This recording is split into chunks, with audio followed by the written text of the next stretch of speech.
Olá, hoje no Mundo Político, os desafios econômicos na largada do governo Lula. O atual governo assumiu em janeiro, em meio a um cenário econômico preocupante e a reações negativas do mercado a declarações relacionadas ao equilíbrio fiscal. Nas últimas semanas, ganhou corpo o embate público entre o presidente Lula e a direção do Banco Central, em torno da taxa de juros e da meta de inflação.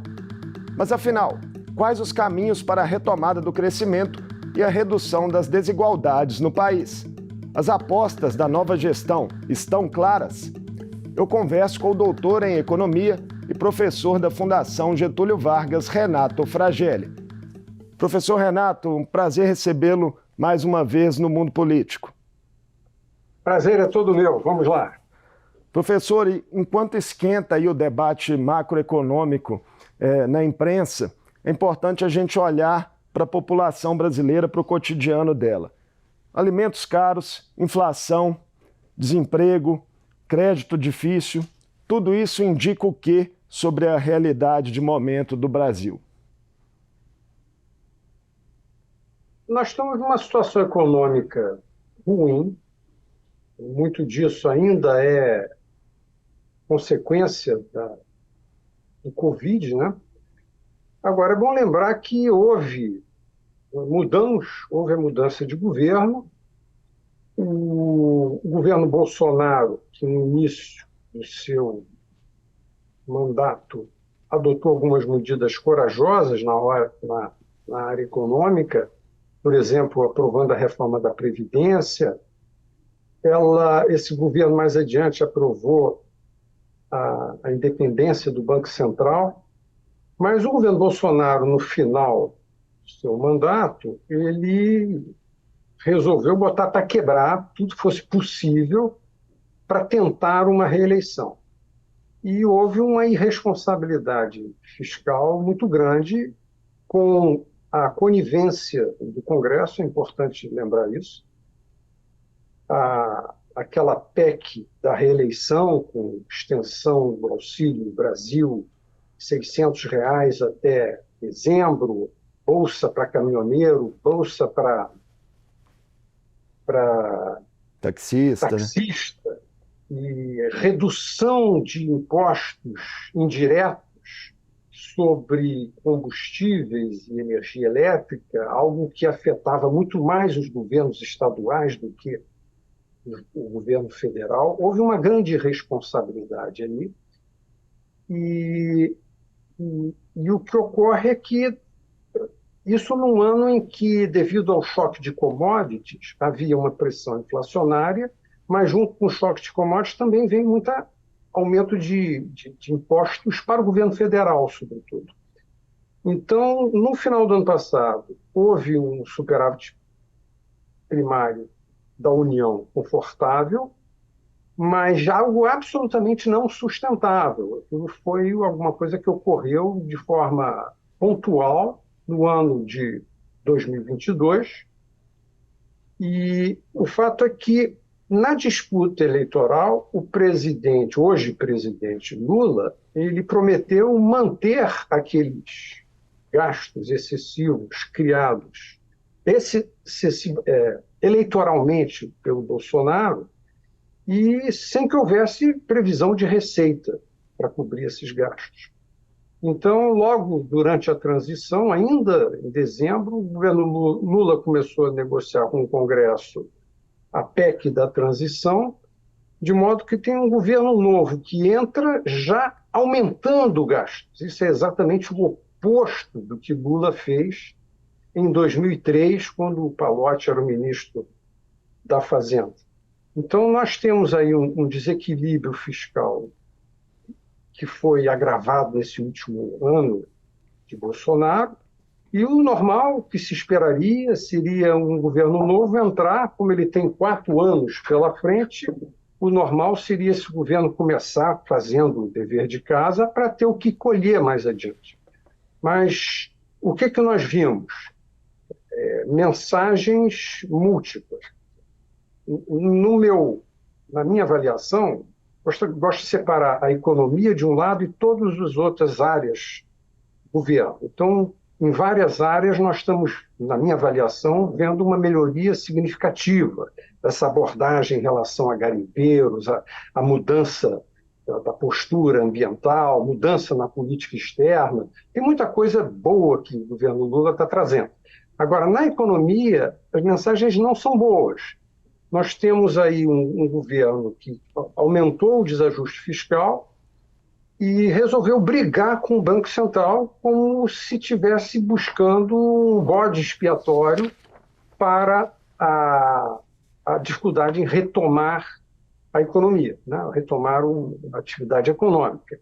E com essa incerteza toda gerada por esse comportamento do presidente, eu acho impossível a economia voltar a retomar, porque é muita incerteza. Nós temos hoje no Brasil uma taxa de juros elevada, e não é só apenas a taxa de juros fixada pelo Banco Central, que é uma taxa de juros nominal de curto prazo, mas aquela taxa de juros sobre títulos federais emitidos pela Secretaria do Tesouro, vendidos diretamente ao mercado, as NTN-Bs, que pagam hoje IPCA mais 6,30 ao ano. É uma taxa elevadíssima, fruto da desconfiança de investidores em relação à sustentabilidade da dívida pública. Estou falando de títulos que vencem em 2035, 2040, que refletem preocupação com o desajuste fiscal estrutural, que não foi equacionado, pelo contrário, foi aprofundado. O teto de gasto começou a ser solapado pelo Bolsonaro e, a partir daí, o juro começou a subir, os juros longos começou a subir quando o Bolsonaro começou a solapar o teto de gasto, primeiro com aquela PEC dos precatórios, depois com a PEC eleitoral, e nada disso foi enfrentado até agora. O presidente Lula prefere entrar num cavalo de batalha com o Banco Central, como se o Banco Central fosse o culpado pela situação. Professor Renato, pois é, o que exatamente, na sua visão, quer o presidente Lula nesse embate das últimas semanas com a direção do BC? E por que nessa discussão de taxas de juros e meta de inflação importa tanto para os rumos da economia a médio prazo? Vamos lá. Bom, a taxa de juros é fundamental para definir a atratividade de investimentos, né? Diante da possibilidade do empresário investir seus recursos no seu negócio ou comprar um título público, se o título público, que é algum título federal, não estamos falando de um título estadual, municipal, que nós hoje nem temos no nosso mercado, é um título federal. Se o título federal está pagando uma taxa de juros tão elevada, para que o empresário vai correr risco investindo no seu próprio negócio, com todas as incertezas que qualquer empresário enfrenta, incertezas desde a incerteza de custos de produção, incerteza sobre a possibilidade de vender ou não, receber ou não o que foi vendido, incertezas fiscais. O empresário corre muito risco. Se ele pode receber um dinheiro elevado, uma taxa de retorno elevada sobre o seu dinheiro, como é o caso hoje, mais de 6% acima do IPCA num título público, a atratividade de investimentos cai muito. Então vai-se para uma economia estagnada, onde o investimento não é recuperado e, consequentemente, a expansão da economia vai ser muito mais lenta, a geração de novos empregos muito mais lenta e todas as consequências daí decorrentes. Então, o juro alto é muito ruim para o país. Agora, o presidente não pode ficar atacando o Banco Central como se o Banco Central fosse o culpado. O Banco Central ele tem como objetivo, que não foi fixado por ele, mas pelo Conselho Nacional, Conselho Monetário Nacional, de manter a inflação dentro da meta. A meta de inflação é definida pelo Conselho Monetário Nacional. Esse conselho é formado pelo presidente do Banco Central, pelo ministro da Fazenda e pelo ministro do Planejamento. São 3 membros. Portanto, 2/3 dos votos são votos de ministros, e o presidente da República poderia tomar a decisão de aumentar a meta de inflação. Ele pode fazer isso. A meta é uma decisão política. Qual é a taxa de inflação que o país tem que ter? Quem é que tem legitimidade política para decidir qual vai ser a taxa de inflação? Alguns economistas, professor, só um parêntese, para o senhor continuar a reflexão, alguns economistas já têm dito que consideram a meta de inflação atual irreal. O que o senhor pensa a respeito? Vamos lá, vou chegar lá. Eu só queria aproveitar e chamar a atenção para um detalhe que muitas vezes não é bem compreendido. Muitas vezes eu vejo pessoas do PT, de partidos de esquerda, acusando o Banco Central o seguinte argumento: olha, o presidente do Banco Central não foi eleito, o presidente da República foi eleito, então o presidente do Banco Central não deveria ter autonomia para fazer isso, fazer aquilo, botar a taxa de juros onde ele quer. Olha, o que ocorre? Nós temos um arcabouço agora com a autonomia operacional do Banco Central, que é muito clara. A definição de qual é a inflação que a sociedade vai ter, a inflação é uma alíquota de imposto sobre a retenção de moeda. Quem emite moeda é o Banco Central. Então, se nós estamos com inflação de 10%, aquilo que nós conseguimos comprar com R$100 em 1º de janeiro, nós vamos precisar de R$110 para comprar em 31 de dezembro. Essa é uma inflação de 10% ao ano. Então, se nós perdemos poder aquisitivo ao reter moeda, quem é que ganha esse poder aquisitivo? É o Banco Central. Então, a taxa de inflação é uma alíquota de imposto. Quem tem legitimidade política para fixar a alíquota de imposto é quem foi eleito, é quem tem mandato popular, não é um tecnocrata no Banco Central. E isso está contemplado no arcabouço institucional que nós temos. O Conselho Monetário Nacional, onde 2/3 dos membros são ministros do governo, fixa a meta de inflação. O Banco Central só tem 1/3 dos votos. Então, o presidente da República fixa, através dos seus ministros, politicamente, qual vai ser a taxa de inflação a ser atingida, com aquela margem de tolerância, e cabe ao Banco Central, cordatamente, submissamente, cumprir a ordem estabelecida pelo Conselho Monetário Nacional, onde o governo tem maioria.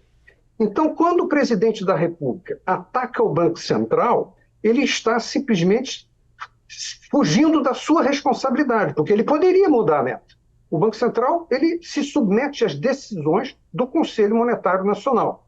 Agora, quando o presidente da República começa a criticar o nível da taxa de juros, ele está se metendo num assunto que é técnico. A definição de qual vai ser o nível de inflação, ou seja, a meta de inflação, é uma decisão política. Agora, uma vez tomada essa decisão política, vem um passo seguinte que é técnico, que envolve abordagens macroeconômicas, modelos e uma série de características ultracomplexas, que são decisões tomadas tecnicamente pelos funcionários do Banco Central, pela equipe do Banco Central. Então, o presidente da República, ao atacar tecnicamente o Banco Central, ele está falando especificamente da taxa de juros, ele cria um tumulto nos mercados que dificulta a condução da política econômica. O ministro da Fazenda, Haddad, ele montou uma equipe que tem um projeto muito importante, que é o da reforma tributária, e o técnico que ele levou para lá é o Bernardo Api, uma pessoa da maior qualificação, que entende profundamente desse assunto.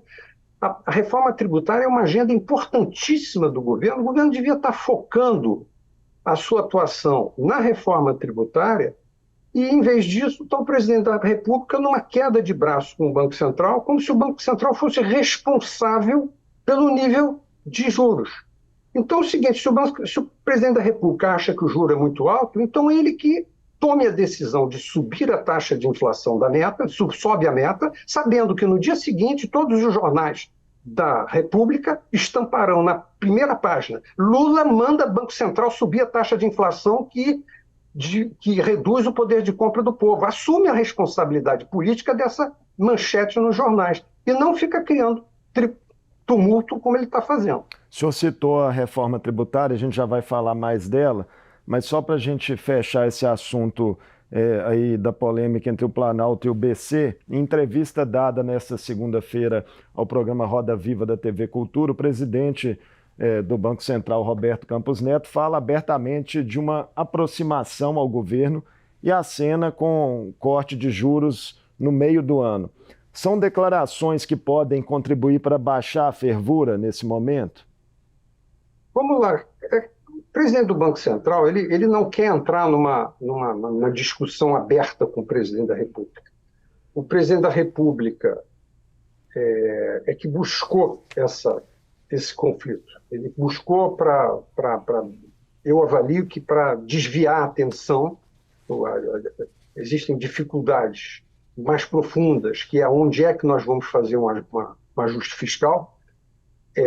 O presidente falou muito corretamente que é importante botar o pobre dentro do orçamento, mas para se botar o pobre dentro do orçamento, é necessário tirar o rico do orçamento. Ou seja, quais são as despesas que beneficiam o rico que serão reduzidas, quais são os impostos que serão elevados. Isso é uma decisão política.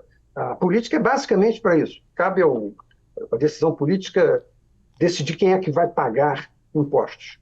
Então, eu avalio que quando o presidente da República, em vez de enfrentar isso, fica atacando o presidente do Banco Central, ele não está progredindo na verdadeira discussão que nos atinge, de que o país precisa. Há uma prioridade, né, declarada, aí o senhor citou há pouco a reforma tributária, e há uma prioridade declarada dos ministros, né, Fernando Haddad e Simone Tebet, de ver essa reforma efetivamente aprovada ainda em 2023. Mas a gente sabe que é um tema complexo e historicamente travado ali no Congresso.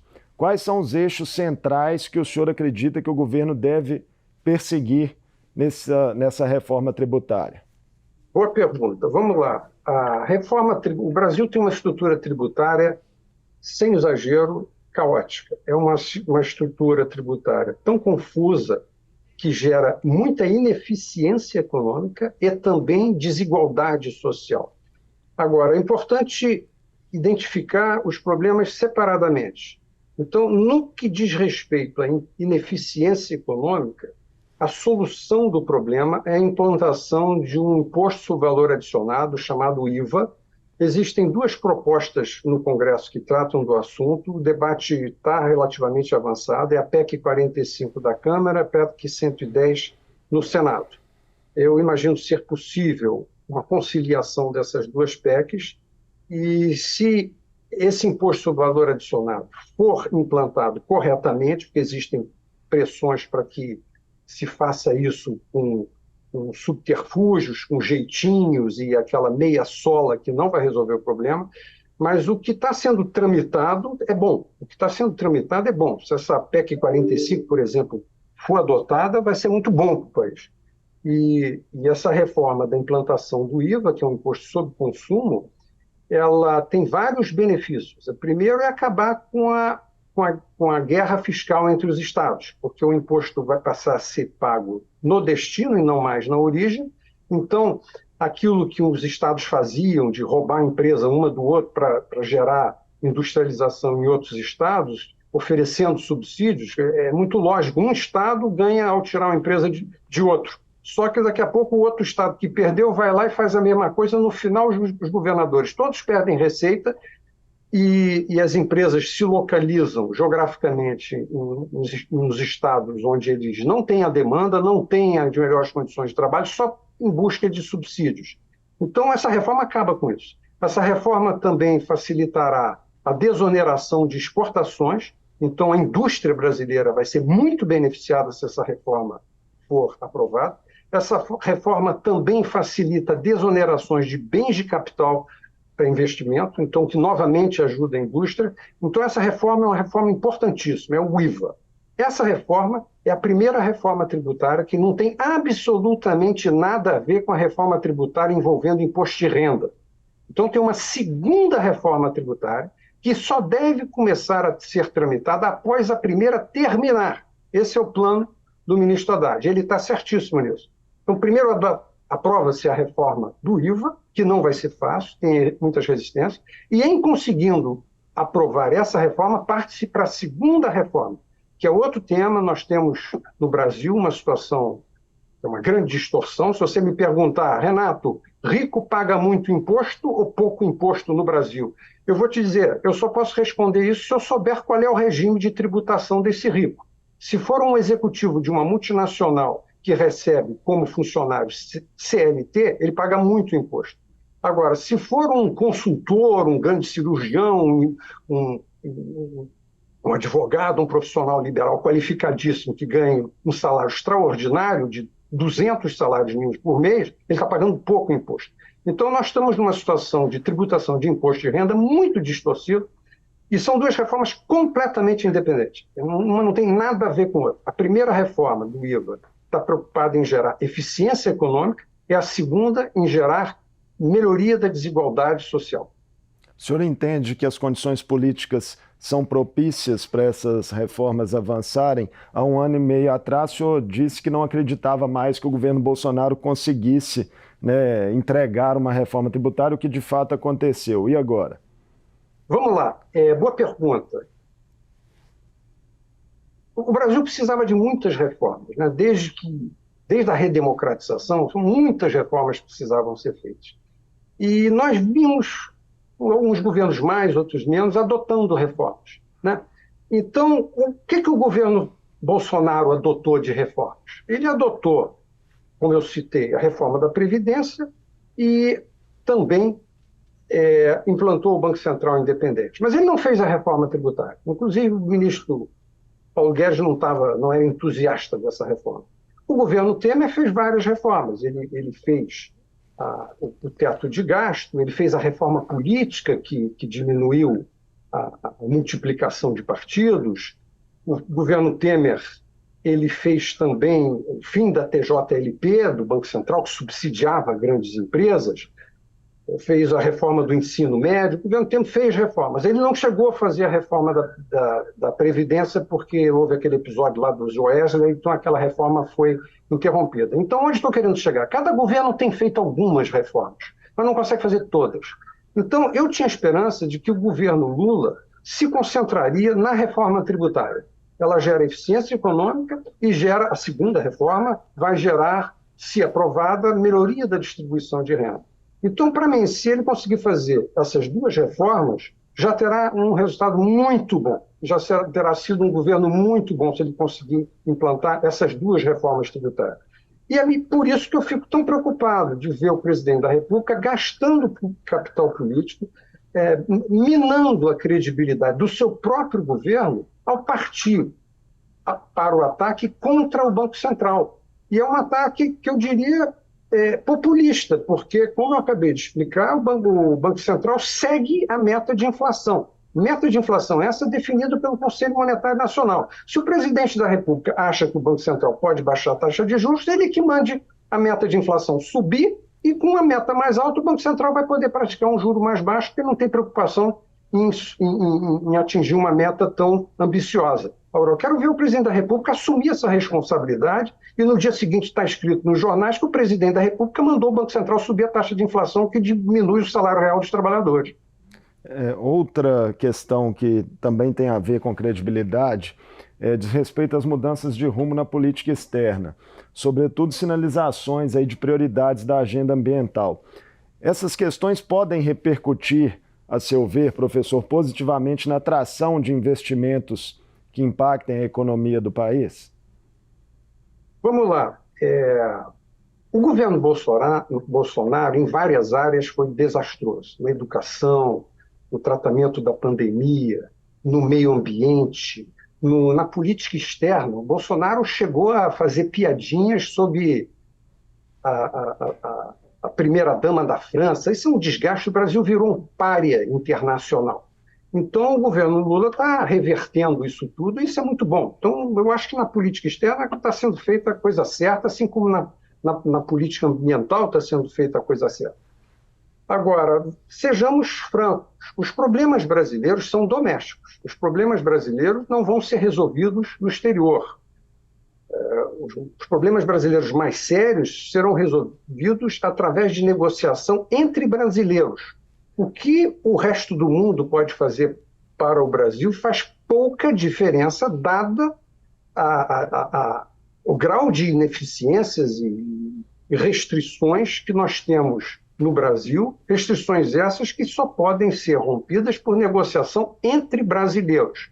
Então, eu vejo com simpatia nós temos uma política ambiental moderna e sensata, e é claro que isso ajuda a atrair capital estrangeiro de países que têm restrições a investir naqueles países que desrespeitam o meio ambiente, mas daí não vai sair muita coisa, não, em termos econômicos. O que tiraria o país da estagnação seria uma reforma tributária bem feita, um equacionamento do desequilíbrio fiscal estrutural de que nós estávamos falando, e isso não depende de estrangeiro, isso depende exclusivamente de brasileiro, de uma boa liderança política para equacionar politicamente a tomada dessas decisões. Considerado todo o conjunto da nossa conversa, o senhor diria que para o final de 2023, o senhor acredita em uma situação econômica do país mais grave ou mais amena do que a desse início de ano? Confesso que eu não sei responder essa pergunta, porque eu estava com muita esperança, não só eu, como os mercados, né? Quando, logo depois das eleições, havia uma esperança, o mercado já começou a sinalizar a possibilidade do Banco Central baixar a taxa de juros já em meados do ano. Havia uma sinalização, uma percepção de que Lula 2023 seria o mesmo Lula de 2003, moderado, querendo agir com bom senso.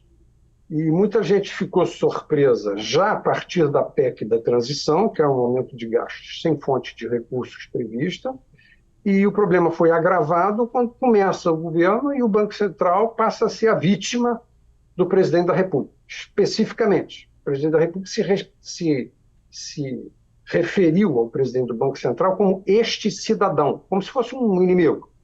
Isso é uma sinalização muito ruim. Então, hoje nós temos um juro alto, juro nominal alto, praticado pelo Banco Central, e também o juro que sai dos leilões do Tesouro. Os juros que saem do leilão do Tesouro, das NTN-Bs, não são determinados pelo Banco Central, são determinados na negociação com o Tesouro. Existem aspectos técnicos que pessoas que não são economistas, não são da área, não percebem. Mas vou dar um exemplo aqui. Está havendo uma dificuldade do Tesouro Nacional em rolar NTN-Bs, esses títulos de longo prazo vendidos pela Secretaria do Tesouro.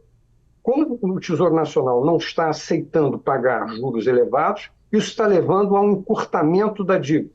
Isso é perigoso. O Tesouro está usando os recursos da conta única do Tesouro no Banco Central para conseguir resgatar títulos e esses recursos da conta única são finitos. É claro que isso pode ser feito, deve ser feito, mas isso tem limites. Então, enquanto o desajuste fiscal estrutural não for equacionado, a situação não vai mudar. E não é uma boa política externa que vai mudar isso. A política externa não mexe com esses aspectos que são puramente domésticos. Professor Renato, muito obrigado por mais essa conversa conosco aqui no Mundo Político. Foi um prazer. Eu conversei com o economista e professor da Fundação Getúlio Vargas, Renato Fragelli. Falamos sobre os desafios e perspectivas da economia no Brasil na largada do governo Lula. As polêmicas entre o Planalto e o Banco Central, programas e reformas que podem vir pela frente. O Mundo Político fica por aqui. Obrigado por nos acompanhar e até o próximo programa.